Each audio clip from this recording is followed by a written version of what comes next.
Hello dear students, welcome to BPIC online classes. How are you all? I hope you all are very well. मैं Mansar 10th class के सामाजिक विज्ञान की part 3 नागरिक शास्त्र के चैप्टर 6 राजनीतिक दल का लेक्चर लास्ट लेकर आया हूँ, जो कि लेक्चर लास्ट है हमारा आज का टॉपिक राजनीतिक दलों में सुधार के लिए अन्य सुझाव। राजनीतिक दलों में सुझाव के लिए अन्य सुझाव क्या हो सकते हैं, आज हम इसके बारे में चर्चा करेंगे कि राजनीतिक दलों में सुधार के लिए अन्य सुझाव। राजनीतिक दलों के कामकाज को व्यवस्थित करने के लिए पहले हम चर्चा करते हैं राजनीतिक दलों की, जैसे कांग्रेस,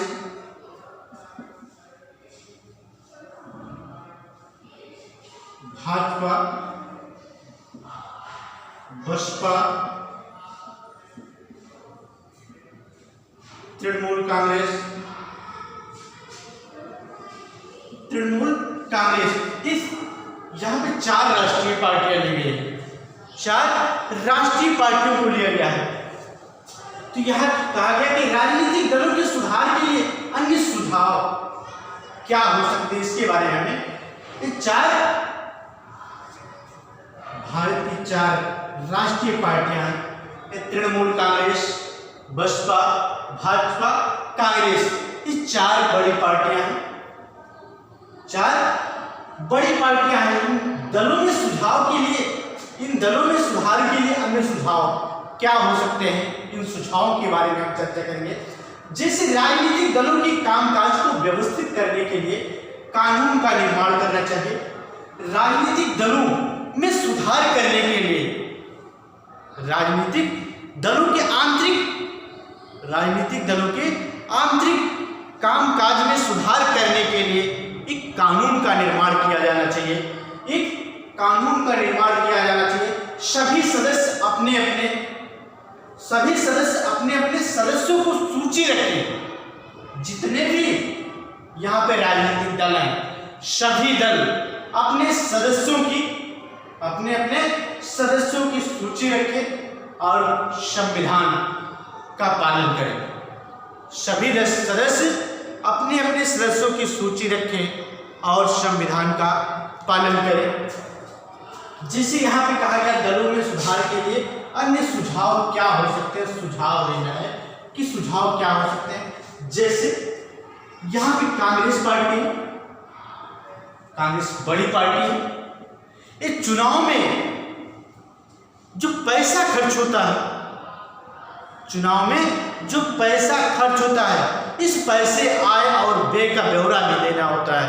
इसका भी एक रिकॉर्ड होना चाहिए कि किसी भी चुनाव में कोई प्रत्याशी कितना धन खर्च कर सकता है। इस पर भी एक लिमिट, बाउंडेशन होना चाहिए कि कितना धन हमें खर्च करना है।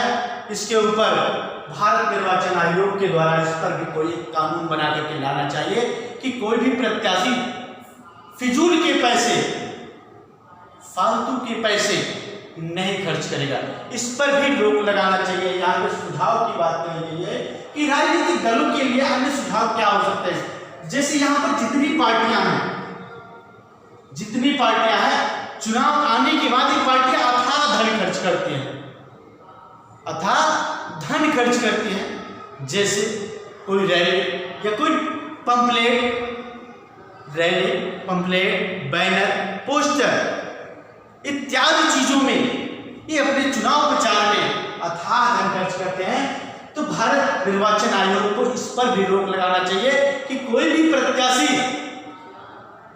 भी प्रत्याशी इससे ज्यादा धन खर्च करेगा तो उसे किसी भी चुनाव में उसका टिकट रद्द कर दिया जाएगा या उसके ऊपर कानूनी कार्रवाई की जाएगी या उसका जो नामांकन है उसे खारिज कर दिया जाएगा। कहने का मतलब ऐसा कि कानून होना चाहिए कि जिससे चुनाव प्रचार में खर्च होने वाले धन, जिससे चुनाव प्रचार में खर्च होने वाले धन पर रोक लगाया जा सके। चुनाव प्रचार में खर्च होने वाले धन पर रोक लगाया जा सके।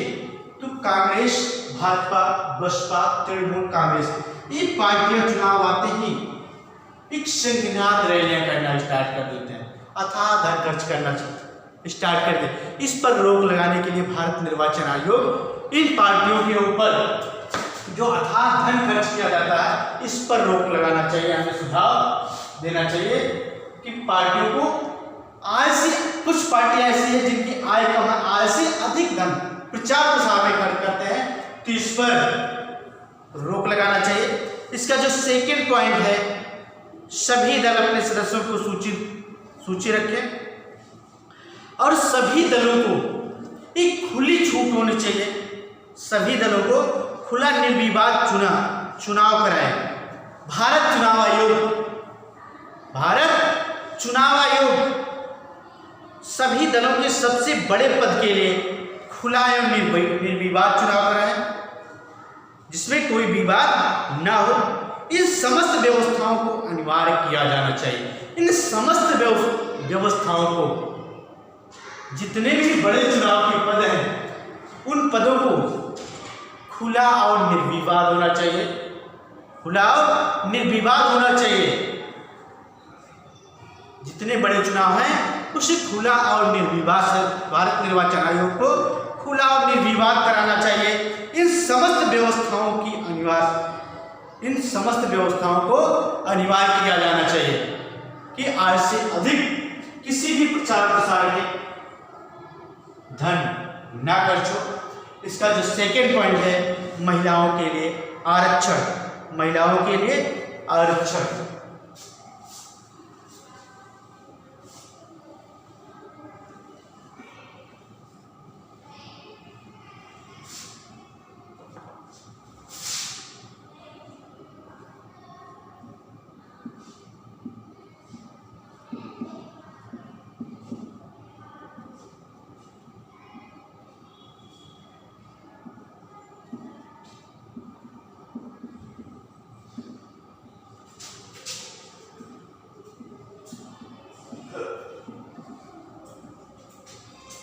महिलाओं के लिए आरक्षण की बात करते हैं। भारतीय संविधान में 33% महिलाओं को भी आरक्षण दिया गया है। 33% महिलाओं को भी आरक्षण दिया गया है। इसलिए किसी भी चुनाव में एक तिहाई सीटें महिलाओं के लिए आरक्षित किया जाना चाहिए। किसी भी चुनाव में 1/3 सीटें महिलाओं के लिए आरक्षित किया जाना चाहिए। इसके अतिरिक्त मुख्य पदों पर महिलाओं के आरक्षण की व्यवस्था होनी चाहिए। इसके अतिरिक्त 1/3 किसी भी राजनीतिक दल में महिलाओं के लिए 1/3 सीटें आरक्षित होनी चाहिए। 1/3 सीटें आरक्षित होनी चाहिए। इसके अतिरिक्त मुख्य पदों पर महिलाओं के लिए आरक्षण की व्यवस्था होनी चाहिए। इसके अतिरिक्त सभी राजनीतिक दलों में 1/3 सीटें महिलाओं के लिए आरक्षित होनी चाहिए। इसके अतिरिक्त महिलाओं के लिए आरक्षण की भी व्यवस्था होनी चाहिए। 1/3 महिलाओं के लिए आरक्षण की भी व्यवस्था होनी चाहिए। इसका नेक्स्ट पॉइंट, चुनाव खर्च का सरकार द्वारा वहन। चुनाव खर्च का सरकार द्वारा वहन।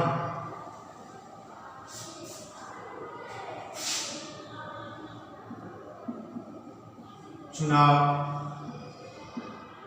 खर्च का सरकार द्वारा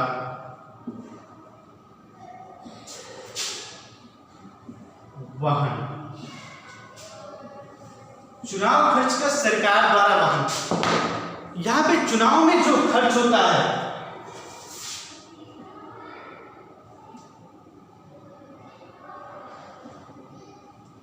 यह चुनाव में जो पैसा खर्च होता है, उस पैसे को वहन सरकार करेगी। कहने का मतलब, जैसे अभी बिहार में विधानसभा का चुनाव प्रारंभ होने वाला है, विधानसभा का चुनाव होने वाला है, तो चुनाव के लिए एक बजट, सरकार का बजट होना चाहिए। किस चुनाव में जो खर्च आता है इसका वहन सरकार करेगी, इसका वहन कोई प्रत्याशी नहीं करेगा। ये ऐसा कानून होना चाहिए, एक ऐसा कानून होना चाहिए कि चुनाव में जो पैसे खर्च होते हैं इसका वहन सरकार करेगी। जैसे कहाँ पे कैसा खर्च होता है इसके बारे में चर्चा करते हैं।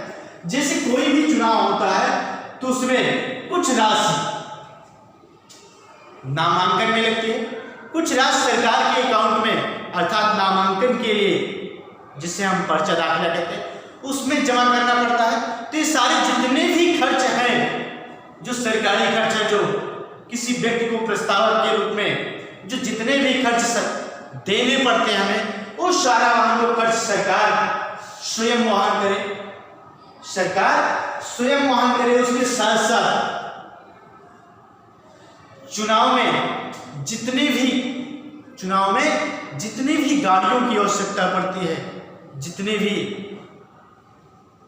अन्य आवश्यकताएं हैं, सारी आवश्यकताओं की पूर्ति जो प्रत्याशी करते हैं, चुनाव प्रसार प्रत्याशी करते हैं, उन प्रत्याशियों को भी सरकार अपने खर्च से चुनाव लड़ाए, अर्थात अपना सरकार के द्वारा उसका वहन किया जाना चाहिए।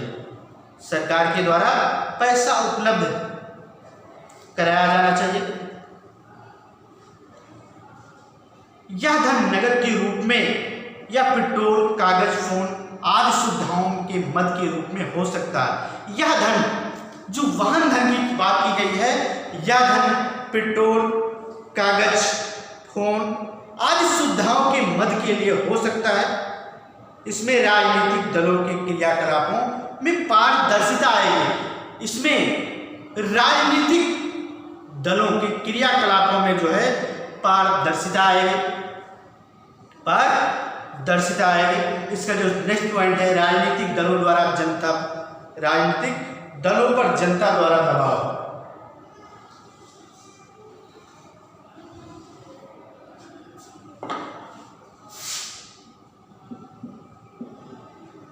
राजनीतिक दलों पर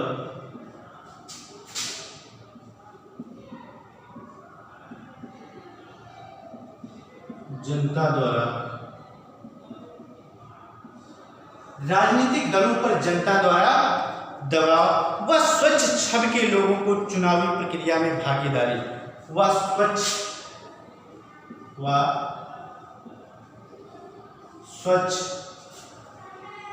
छवि के लोगों की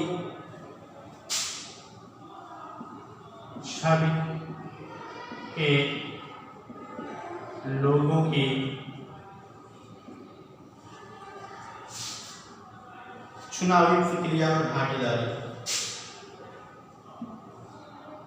चुनावी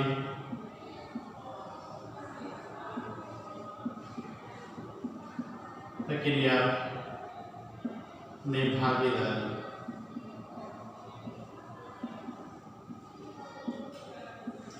राजनीतिक दलों पर जनता द्वारा दबाव व स्वच्छ छवि के लोगों की चुनावी प्रक्रिया में भागीदारी होना चाहिए। यहाँ पे कहा गया कि राजनीतिक दलों पर, जितने भी राजनीतिक दल हैं, राजनीतिक दलों पर जनता द्वारा दबाव होना चाहिए, वह स्वच्छ छवि के लोगों की चुनावी प्रक्रिया में भागीदारी होनी चाहिए। दबाव के साथ साथ स्वच्छ साफ सुथरी छवि के लोगों के, जिनके ऊपर कोई मुकदमा या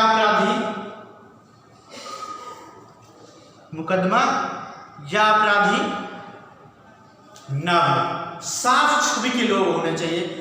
उन्हीं को राजनीतिक दलों के द्वारा टिकट दिया जाना चाहिए। जैसे राजनीतिक दलों पर जनता द्वारा दबाव बनाना चाहिए, राजनीतिक दलों पर जनता द्वारा दबाव बनाना चाहिए। इस हेतु पत्र लिखने, प्रचार करने एवं आंदोलन के माध्यम से जनता यह कार्य कर सकती है। इस प्रकार पत्र लिख करके आंदोलन करके और प्रचार प्रसार करके जनता यह कार्य कर सकती है। आम नागरिक दबाव समूह आंदोलन में मीडिया के माध्यम से ये कार्य कर सकता है। अपनी छवि खराब होने के भय से राजनीतिक दल स्वयं में सुधार अवश्य करेंगे। अपने दल की छवि, अपने राजनीतिक दल की छवि खराब होने के भय से राजनीतिक दल स्वयं सुधार करेंगे। इसके साथ ही स्वच्छ छवि के लोगों को राजनीति में अधिकाधिक भाग लेना चाहिए।